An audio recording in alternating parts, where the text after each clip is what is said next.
ሰላም እንደምን ቆያችሁ? መታመሜን ሰምታችሁ በጣም ብዙ ሰዎች እየተጨነቃችሁ ነው። መታመሜን የነገርኳችሁ እንድትጨነቁ ፈልጌ ሳይሆን እንድትጸልዩልኝ ስለሚፈልግ ነው።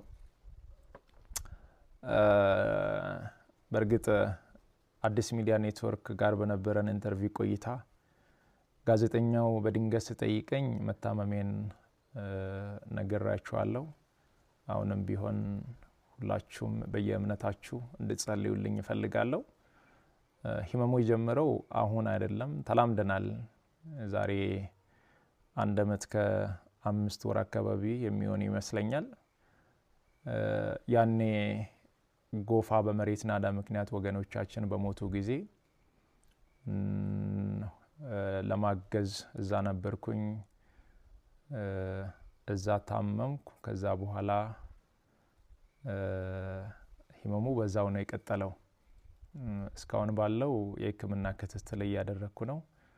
ቀጣይ ያለው የህክምና ሁኔታ በቅርቡ ከሀገር ውጪ ሄጄ በቂ ህክምና አደርጋለሁ።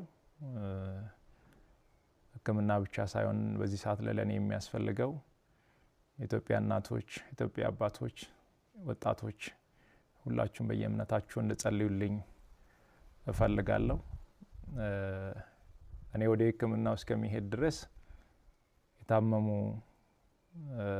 አልጋ ላይ ያሉ ወገኖችን እያሳከምን እንቆያለን። በመጨረሻም አንድ ማለት የሚፈልገው በዚህ ሰዓት ለኔ የሚያስፈልገኝ አንድ ነገር ብቻ ነው።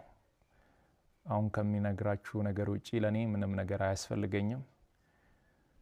ሁላችሁም በየእምነታችሁ ጸልዩልኝ። ጸሎትና ጸሎት ብቻ ነው የሚያስፈልገኝ።